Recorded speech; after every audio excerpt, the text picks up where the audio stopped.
There is a financial mistake intelligent people make for years, without realizing they're making it. Imagine earning more money every year, and somehow becoming less financially free. Question, curiosity, attention. David had spent 25 years building his career. He reached the top floor, the corner office, the six-figure salary. But the strange part is, the problem wasn't actually how much money he made. It's something much deeper. We'll get to that in a moment. But first, we need to talk about the one thing most people completely miss, the psychological anchor that turns a raise into a weight. Lifestyle inflation occurs when expenses increase as income increases. But that's just a definition. The reality is, you get the raise you've been waiting for. You tell yourself you'll finally start saving. Then somehow, the apartment gets nicer, the car gets newer, dinner becomes more expensive, subscriptions multiply. And 6 months later, you're making more money, but somehow you're still waiting for the next paycheck. That's the difference. Information explains. Story makes people recognize themselves. But here's where it gets interesting. And this is where most people misunderstand the problem. There's a psychological reason for this. What happens next is even more important. What David was experiencing is a glitch in the human operating system, a phenomenon psychologists call present bias. It's the reason we trade our future freedom for today's comfort. Our brains are hardwired to value the reward we can touch right now over the freedom we might have 10 years from now. To our primitive mind, the future is an abstract concept. The present is survival.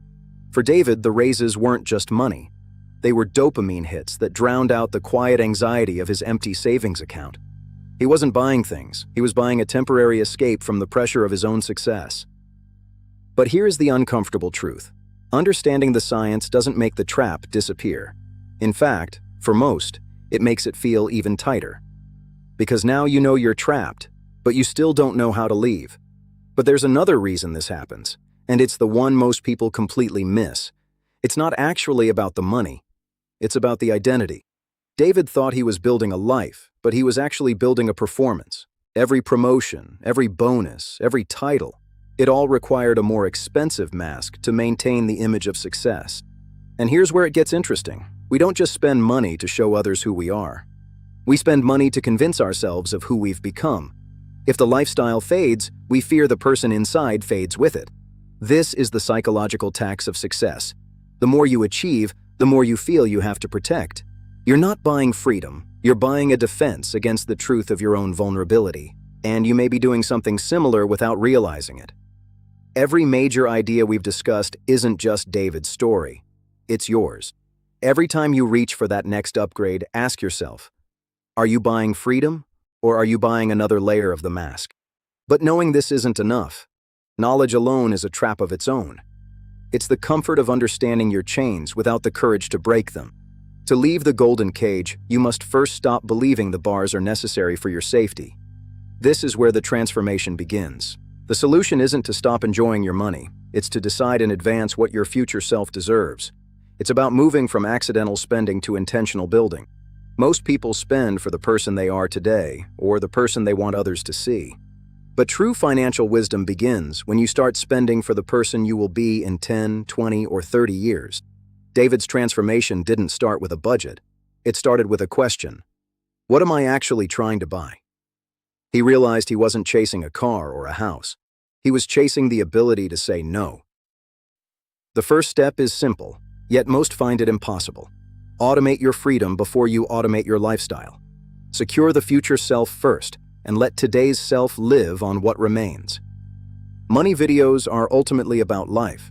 So instead of asking how to save more, we must ask the deeper question. What are you actually trying to buy with financial security? Maybe it's more time with your children, time that is slipping away while you're building someone else's dream, time that no raise or promotion can ever buy back. Maybe it's the ability to wake up without that quiet, gnawing anxiety about the future, to leave a job you hate, to help someone you love, to finally breathe without the pressure of proven success. Because the most valuable thing money can buy isn't another possession. It's the ability to say no. No to a life you don't want. No to unnecessary pressure. And yes, to the moments that actually matter. David was providing a lifestyle his family loved, but he was paying for it with the one thing they actually needed, his presence. He was there, but he wasn't really there. Psychologists call this the status treadmill. We are hardwired to compare our success not to our own needs, but to the highlights of those around us. It's a race with no finish line, and it's fueled by a fear of being left behind. And the most dangerous part? This race often isolates us from the very people we claim to be doing it all for. We build walls of success that eventually become a prison of loneliness. But the relationship tax is a choice. You can decide that connection is more valuable than status. You can stop providing a life and start living one. This is the next step of the transformation. Most of us are running toward a finish line called retirement. We tell ourselves that then we will be free, that then we will finally start living. But for many, retirement is a mirage that recedes as we approach it. Psychologists call this temporal discounting. We overvalue the future destination because we underestimate the cost of the journey. We spend 40 years building a life for a version of ourselves we may never actually become. David looked at his bank account and realized he had enough to retire in 20 years. But he also realized he was trading his health, his hobbies, and his energy for a future that wasn't guaranteed. He was living for a stranger. The solution is micro-freedom. It's about building a life you don't need an escape from. Don't wait until 65 to be the person you want to be. Start buying your freedom back in hours and days, starting right now. The most difficult financial skill is getting the goalpost to stop moving. In a world of more, the rarest asset is the wisdom of enough. Psychologists call this hedonic adaptation. It's our brain's tendency to return to a baseline level of happiness despite major positive changes. That new car, that bigger house within months, they just become the new normal. David realized he had been running on a treadmill designed to never stop. He was working for a version of success defined by expectations that weren't his own. He had passed enough years ago, but he was too busy running to notice. Finding your enough isn't about settling for less.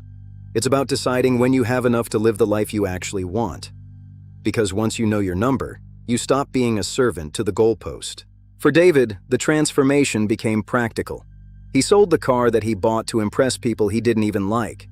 He realized that everything he owned was actually owning a piece of his attention. Psychologists suggest that physical clutter is often a manifestation of mental clutter.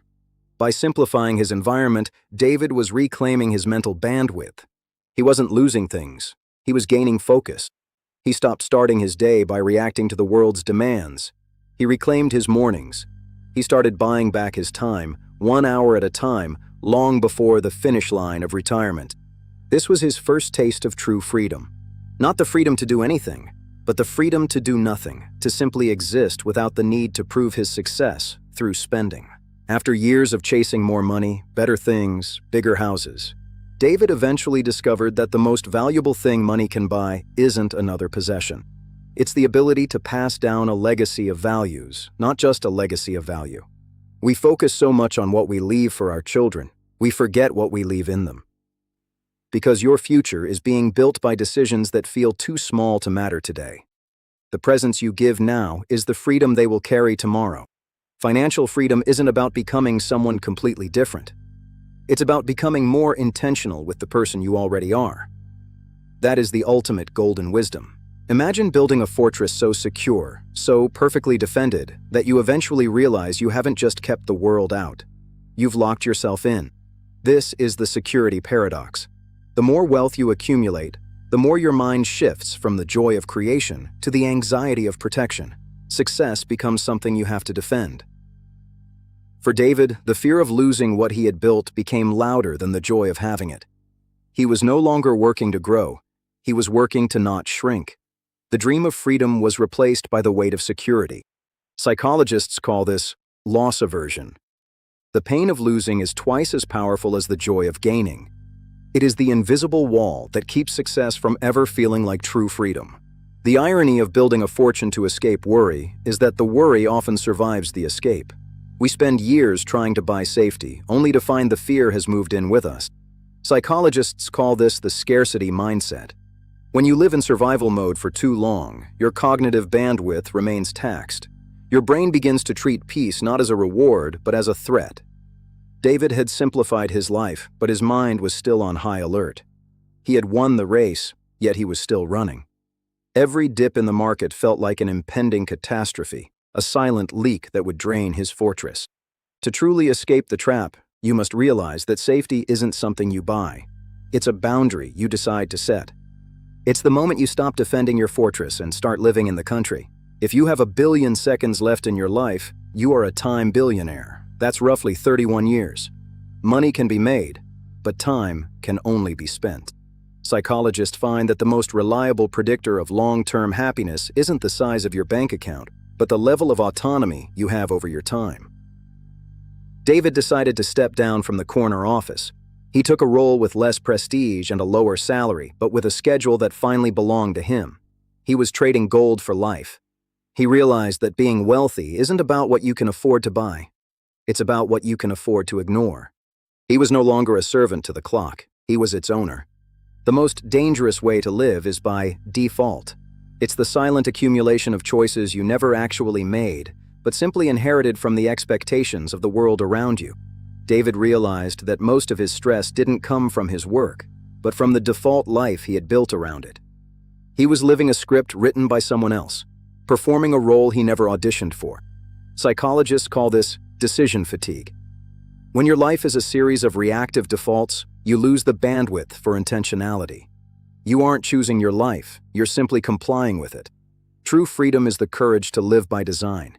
It's the moment you stop asking, "What can I afford?" and start asking, "What is worthy of my time?" This is the path to the intentional life. And you may be doing something similar without realizing it. Every major idea we've discussed isn't just David's story, it's yours. Your environment is quietly making your decisions for you. Psychologists call this choice architecture. The way options are presented to you determines which ones you pick. Most of our spending isn't a choice. It's a reaction to a carefully designed environment. David realized that to change his life, he had to change his room. He unsubscribed from the emails, he removed the saved cards, he stopped walking through the high-status streets.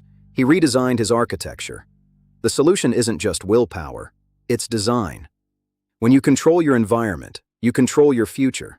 This is the moment you stop being the subject of the script and start being the architect. David realized he was a world-class professional at earning money, but a complete amateur at consuming it. He had the what, but he had no idea how to truly experience it. Psychologists call this diminishing marginal utility. The first unit of consumption brings joy, the 10th brings indifference, the 100th brings a weight.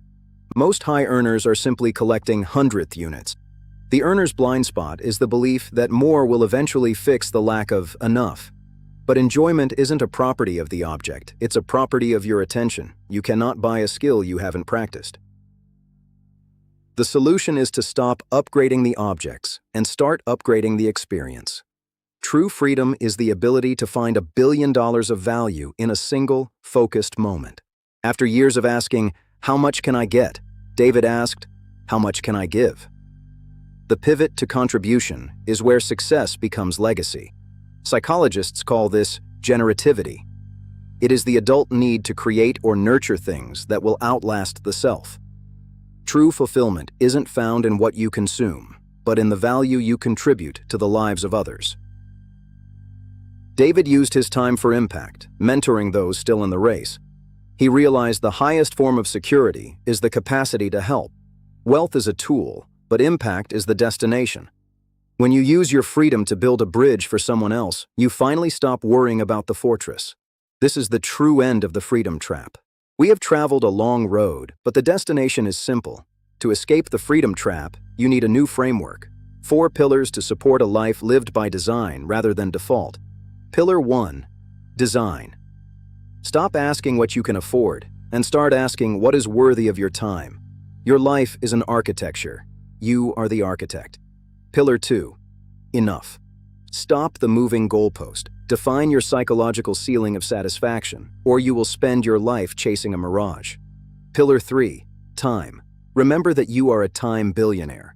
Money can be made, but 1 billion seconds can only be spent. Trade your gold for days, not the other way around.